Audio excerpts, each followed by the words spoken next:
છતાંય અષ્ટાવક્ર તો ગુરુ કેવા જોઈએ?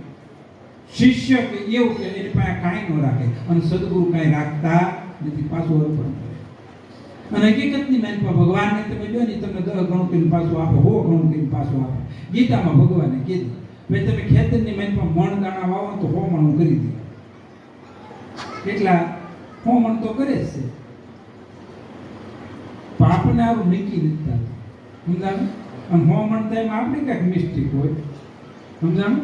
આમાં આપણે આળાના સરદાર હોય, ખડ થાય, ખાતર ટાઈમે નો નાખ્યું, નીંદવી નહીં, પાવી નહીં, ડબલ પાઈ દેવી, હસડો આટોય ન જાય.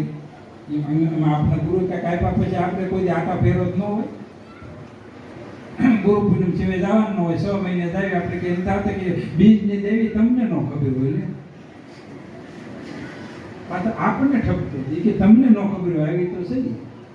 એક બેન દુકાને જતા કે તું 10 દી કે ધક્કા ખાશો કાંઈ લેતી નથી કે હું લઈ જાઉં, તમને ખબર ન હોય તો એ લઈ જશું. બોલો, આ લોકો બીજું હું લઈ જતા હોય એને ખબર હોય, આપણને ખબર ન હોય. પણ ના પાડી કોઈને રૂપા દે.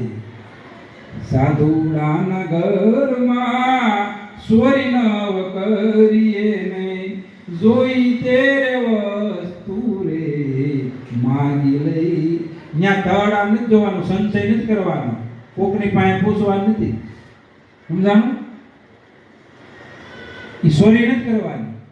અને ચાર માતા આપ્યા, અહંકાર હું આપ્યું, મોહ કાઢી નાખ્યો, અહંકાર કાઢી નાખ્યો, મારાપણું, ઈર્ષ્યા, વાસના, આ બધાને માથા ઉતારવા. અને આપણે કાંઈ કરવું નથી. અહંકાર છોડવો નથી, મારાપણું છોડવું નથી, દેહ ભાવ છોડવો નથી, મને ખબર છે એ છોડવું નથી. અને આપણને ખબર છે 360% ખોટી વસ્તુ, તો આપણે ઈગો તો એનો મને બધી ખબર. અને આપણે ખબર ને પડખે મૂકવી.